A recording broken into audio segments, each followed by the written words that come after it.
নমস্কার দর্শক, আমি দুর্লভ আর আপনারা দেখছেন দুর্লভ বাংলা। দর্শক, আপনারা জানেন সেই চিন্ময় কৃষ্ণ প্রভু জেলে বন্দী আছেন, সেই বাংলাদেশের জেলে। এইবার একজন সৎ মানুষ, ধর্মীয় মানুষ, সনাতনী ধর্মীয় মানুষ, নির্দোষ একজন ব্যক্তিকে জেলে বন্দী করে রাখা হয়েছে। তার জন্য মনটা ছটফট করছে না, তার জন্য মনটা খারাপ লাগতেছে না, তার জন্য কিছু করার বা এরকম কি আমার শক্তি থাকলে কিছু আমি করে দিতাম, এরকম একটা ফিলিং হচ্ছে না। তো ঠিক একইভাবে এই ফিলিংটা নিয়ে একজন আইনজীবী গিয়েছিল এই চিন্ময় প্রভুর বিষয়টাকে, মামলাটাকে একটু করার জন্য, যাতে শুনানিটা তাড়াতাড়ি হয়, সেটার লক্ষ্যে গিয়েছিল। উনার নাম হচ্ছে রবীন্দ্র ঘোষ। রবীন্দ্র ঘোষ গিয়েছিলেন সেই চিন্ময় কৃষ্ণ প্রভুর বিষয়টাকে, শুনানিটাকে এগিয়ে আনার জন্য। আপনারা জানেন সেই চিন্ময় কৃষ্ণ প্রভুর বিষয়টাকে 2রা জানুয়ারি জানুয়ারি মাসের 2 তারিখে শুনানি হবে, এরকম একটা লম্বা তারিখ দিয়েছেন। তো সেই তারিখটাকে এগিয়ে আনার জন্য একজন আইনজীবী অ্যাডভোকেট গিয়েছিলেন, ওনার নাম হচ্ছে রবীন্দ্র ঘোষ। এইবার এই রবীন্দ্র ঘোষ এর আগেও কিন্তু চিন্ময় কৃষ্ণ প্রভুর হয়ে লড়তে চেয়েছিলেন, কিন্তু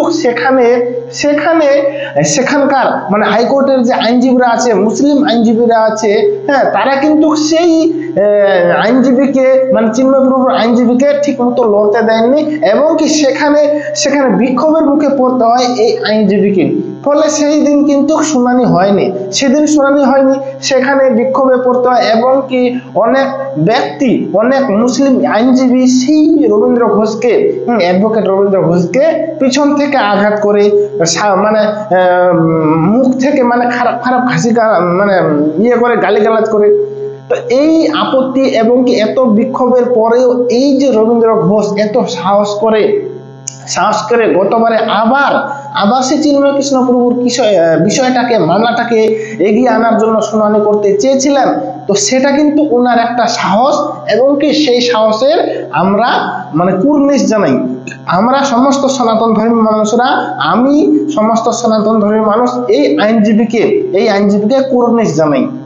তিনি সাহস করেছিলেন, এবং কি কোর্টে গিয়েছিলেন, কোর্টে জজের সামনে মামলাটা লড়তে চেয়েছিলেন, কিন্তু জজ বলে কি যে না, আপনাকে, আমাদের একটা রুলস আছে, আপনাকে এই আমাদের কোর্টেরই একজন লোকাল কোনো আইনজীবীকে আনতে হবে, এবং কি আমরা তার মুখ থেকে শুনবো। আপনি সুপ্রিম কোর্ট থেকে এসেছেন, আপনি বাইরের কোর্ট থেকে এসেছেন, ফলে আমরা এই বিষয়টা আপনাদের মুখ থেকে বা আপনার মুখ থেকে শুনতে পারি না, আমাদের কোনো লোকাল আইনজীবী রাখবে। আপনি যদি লোকাল আইনজীবী আনতে পারেন তাহলে আমরা এই বিষয়টা শুনতে রাজি আছি। ফলে টাইম দেওয়া হয়েছিল মোটামুটি 1 ঘন্টার মতো। তো 1 ঘন্টার মধ্যে সেই রবীন্দ্র ঘোষ অনেক চেষ্টা করেছিলেন, কিন্তু ওই যে এর আগে বক্তব্যটা হয়তো শুনেছিলেন যে সেখানকার মুসলিম আইনজীবীরা হুমকি দিয়ে রেখেছেন যে চিন্ময় কৃষ্ণ প্রভুর হয়ে কেউ লড়তে পারবেন না। দর্শক, ভিডিওটা দেখাচ্ছি আমি।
না করে উনি আজকের এই মামলা মুভ করার জন্য, যেহেতু স্যার আমাদের লার্নেড সেশন কোর্ট রুলিং দিয়েছেন, উনি কোনো বিধিতে এখানে এই মামলাটা মুভ করতে পারে না, ডিউ টু ওনার যে এঙ্গেজ লয়ার, ওকালতনামা যে লয়ার দিয়েছেন, তিনি যদি চান, ওনার সহযোগিতা চান, সেক্ষেত্রে পারেন। কিন্তু যেহেতু উনি সরাসরি এটা মুভ করতে পারে না, সেহেতু মামলাটা লার্নেড কোর্ট এটা উনি যে দরখাস্ত দিয়েছেন সেই দরখাস্তটা নথিভুক্ত করেছেন। এটাই হচ্ছে আমাদের বক্তব্য। আমাদের আরেকটা বক্তব্য হচ্ছে, এই রবীন্দ্র ঘোষ এখানে ওকালতি করতে আসেননি, তিনি এসছেন রাজনীতি করার জন্য। বাংলাদেশে সাম্প্রদায়িক সম্প্রীতি বিরাজমান, হাজার বছরের সাম্প্রদায়িক সম্প্রীতি নস্যাৎ করার জন্য আমাদের পার্শ্ববর্তী একটি রাষ্ট্র থেকে, মিডিয়া থেকে অপপ্রচার করছে। গতকালকেও এই রবীন্দ্র ঘোষের আবেদন নাকচ করা হয়েছে। তিনি আদালতের বাইরে গিয়ে মিথ্যা অপপ্রচার করেছেন, বিবৃতি দিয়েছেন, আইনজীবীরা তাকে অপমান করেছেন। আমরা তাকে সার্বিক সহায়তা করেছি, গতকালকেও করেছি। এবং এই চিন্ময়, আমরা আইনের শাসনে বিশ্বাস করি। চিন্ময় যেদিন জামিনের আবেদন নিম্ন আদালতে নামঞ্জুর হয়, রাষ্ট্রপক্ষের কোনো আইনজীবী তার শুনানিতে অংশ নেয়নি, এককভাবে শুনানি করেছেন। আমাদের জাতীয় নেতারা বিগত সরকার আমলে অ্যারেস্ট হয়েছে, এক ঘন্টার মধ্যে নকল পায়নি, তাকে সেই সুযোগ দেওয়া হয়েছে। একদিন পর জজ কোর্টে শুনানির জন্য সুযোগ দেওয়া হয়েছে, সেই সুযোগ দেওয়া হয়েছে। কিন্তু তারা আদালতের সন্ত্রাস সৃষ্টি করে, আদালতের আদেশের প্রতি বৃদ্ধাঙ্গুলি প্রদর্শন করে, বিজ্ঞ দায়রা জজ আদালতে তারা পাথর ছুঁড়েছে, মসজিদ ভেঙেছে, শেষ পর্যন্ত আমার ভাইকে হত্যা করেছে। আজকে তারা এসছে রাজনীতি করার জন্য, বাংলাদেশের সাম্প্রদায়িক সম্প্রীতি নষ্ট করার জন্য। আইন অনুযায়ী আসেনি। আমরা আইনি শাসনে বিশ্বাস করি। আমাদের এখানে সম্প্রীতি বিরাজ করছে। আমাদের হিন্দু ভাইরা একসাথে আর বসে চা খাচ্ছি, একসাথে বসছে, ওকালতি করছি। এখানে কোনো সাম্প্রদায়িক আমরা সংঘাত সম্প্রীতি নষ্ট করার চেষ্টা করা হয়নি। তারা চাচ্ছে সাম্প্রদায়িক উস্কানি দিয়ে বাংলাদেশে অস্থিতিশীল অবস্থা সৃষ্টি করে সুযোগ নেওয়ার জন্য, ঘোলা পানিতে মাছ শিকার করার সুযোগ করতে। আমরা আইনজীবী হিসেবে উনি আসেননি, উনি আসছেন রাজনৈতিক নেতা হিসেবে।